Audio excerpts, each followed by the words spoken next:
YouTube, what's up everyone? Welcome back to the show. Guys, I got something massive that just broke in the crypto world and nobody's connecting the dots until now.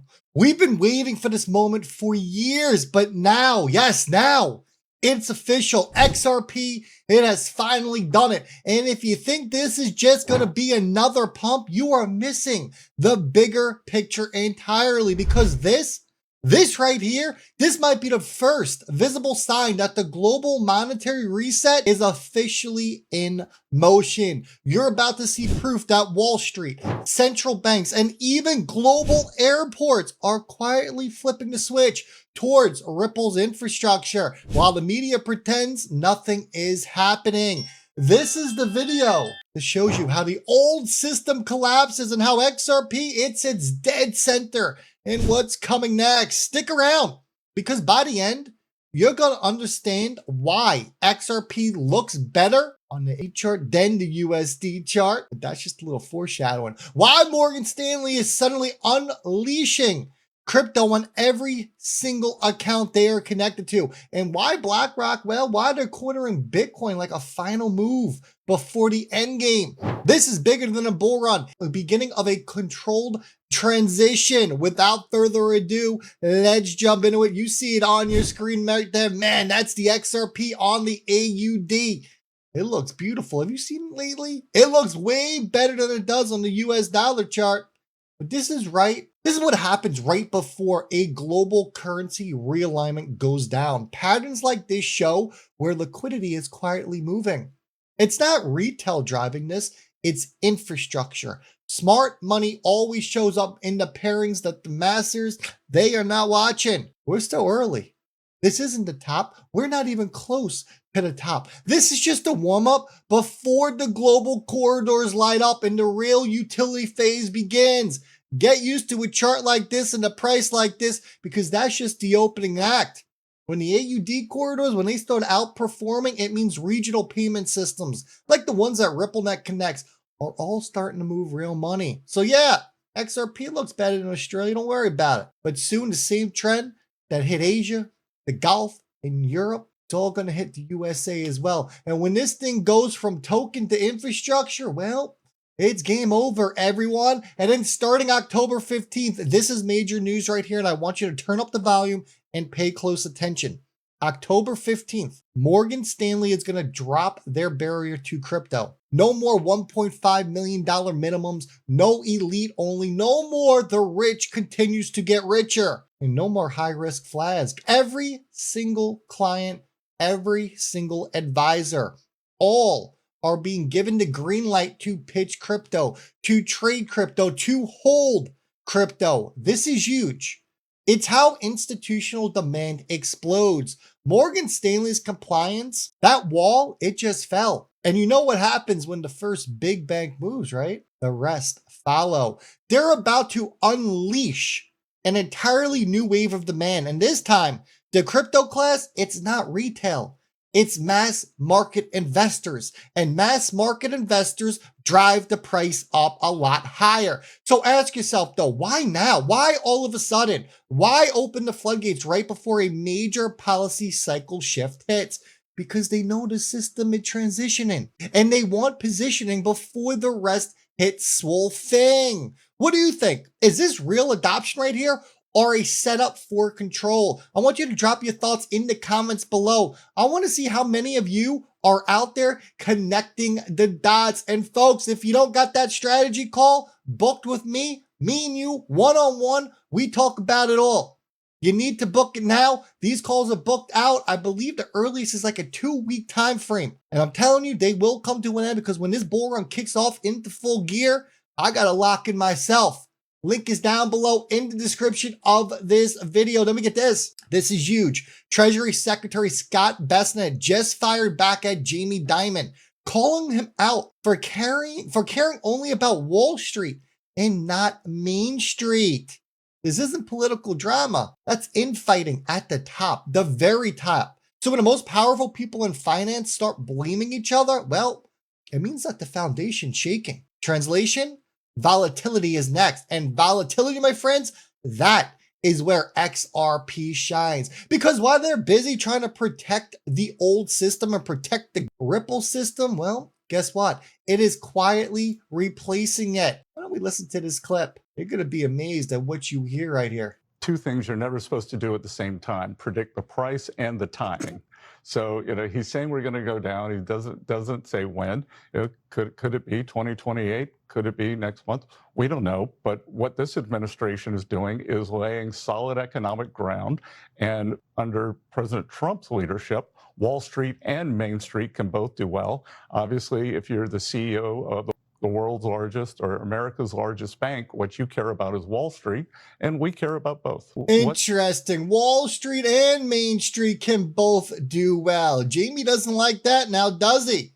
And then he came out to say this, Mr. Bestnet here. He says the Treasury will use every tool necessary to help keep the market steady. Sounds boring, right? Get it? But that's code for mass liquidity injections. And liquidity injections, that is what fuels Ripple's corridors. This isn't a bailout. Don't mistake it. This is a rebouncing. They'll keep markets steady by flowing liquidity through the new rails, and the rails that Ripple has already built and is connected to all around the world. Look, you don't promise every tool unless you already have the tools ready. Am I right? And then we get this. This is interesting. This is deep connections here into what Ripple is doing, right? So we got the Abu Dhabi airports just announced crypto payments with Al Hal Holding. Airports, crypto, infrastructure. Let that sink in for a second. Airports, crypto, and infrastructure. This isn't a theory. What you are seeing is that the shift is happening in real time. And who's right there expanding across the Middle East with deep connections in the Middle East? Ripple, everyone. Ripple is quietly locking in partnerships across the region while everyone else is still debating ETFs and when the US government is going to reopen. While everyone is busy staring at the chart and worrying because XRP went down 4 cents. You want to know who's not worried about the price of XRP? Ripple, because they are out there signing deals. Remember what I said earlier. Look where liquidity is flowing. The Middle East is the new Silicon Valley of finance. And then we move to this. This is huge. Volatility Shares Trust. Well, their XRP ETF is now delayed until, or it got delayed. I shouldn't say it is delayed. It got delayed until November 7th, 2025. Now, this isn't your usual ETF. This is an inverse derivative-based fund, meaning it goes up when XRP's price actually goes down. You get that? XRP price goes up, but this share actually comes down. Sounds bearish, right? Like people are betting against it, but it's not. It isn't bearish. Because if they're preparing a product to short XRP, you know what that means, right? It means they expect demand to explode. You don't create derivatives on irrelevant assets. But here's the kicker of it all. Since it's all synthetic exposure, it never actually holds XRP, right? It's a paper instrument built for traders, not holders. That's why I believe the real move, it's not happening in ETFs. It's actually happening off-chain through corridors and liquidity hubs that Ripple already controls, which brings us over to this. You got global banks, some of the biggest names in the banking industry. We're talking about Goldman Sachs, Citibank, Bank of America, UBS, and Deutsche Bank. They're all getting together to launch a joint stablecoin. Now ask yourself this question here, okay? Do you really care about innovation? Or do these banks really care about innovation? The answer is no. This is all about control.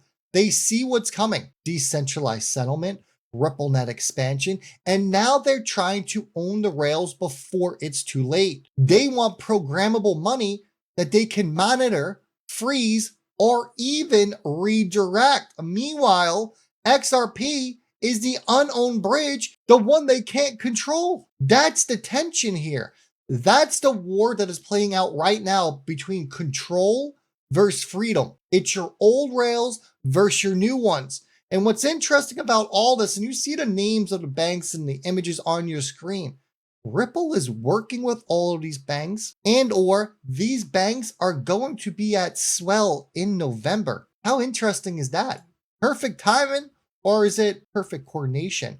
And then we get this from BlackRock. And it's always interesting to see what BlackRock is doing out there, because BlackRock, they're going to set the tone for this crypto bull run, right? They now hold over 801,000 Bitcoin. That is nearly $100 billion. Or if we want to look at it against Bitcoin supply, they hold 3.8% of all of Bitcoin supply. One firm quietly cornering the market. And I've told you this before in the videos, BlackRock, they don't create the top of the markets, right? They get in and they're setting the stage and they're setting this tone for where this is going.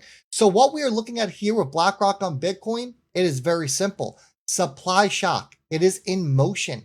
And when liquidity shifts from Bitcoin to utility-driven assets like XRP, and it is going to, Bitcoin is just your highway, that's when the reset goes full scale. They're not buying Bitcoin here for the memes. They're buying it as collateral because the next step is using those positions to anchor tokenized finance. The dots are all connecting, and XRP, it's right in the middle of this web. And then Smoke wants to remind you right here, State Street, they took a survey and 60% of institutional investors are going to end up boosting digital asset allocation within the next 12 months. Now, we just saw what Morgan Stanley did. Morgan Stanley is going to allow their advisors to start pitching crypto to everyone. No more you need to have a minimum $1.5 million to get involved. It's all out the window. No more the rich is going to get richer. Crypto is the tool that the lower class and the middle class are going to use and will need in order to position themselves for a better life. And we all have this opportunity. So while everyone is out there freaking out about a 1 hour chart, a 15-minute chart, even a daily chart, what I want you to do is to take a step back and look at a weekly or a monthly chart, because that is going to dictate where the price of these assets are going. If BlackRock keeps accumulating crypto, if we have all these ETFs, which are going to bring in millions beyond millions of institutional dollars, what do you think happens to price? The price can only go one way. Money buys something, supply gets less, you get a supply short, and the price of the asset goes up. It is simple. Supplies plus demand equals price acceleration. So step back for a second. I want you to really look at what we just spoke about and what we uncovered. Morgan Stanley, they opened the floodgates. The Treasury signals unlimited intervention. We got Abu Dhabi integrating crypto payments. Banks rush to build controlled stablecoins. And then BlackRock, they are cornering hard assets. Every piece fits here. This isn't chaos. This is all coordination. They want it to look like chaos. But me and you, we know better. It's not. The system, it's being reprogrammed. And the bridge between old and new, well, that bridge is XRP. So if you're watching this right now, don't sleep on what's happening right in front of you. The infrastructure is live. The institutions are onboarded. The liquidity corridors, they are forming. And when that flip happens, the people who saw it early, we're never going to have to chase the crowd. If you're connecting the dots like I am, hit that like button, share that video with someone that you know, and drop me a fire comment down in the comments if you are holding strong and this chaos is not getting to you. Because this story, guess what? It's not over. This right here, it's just the beginning.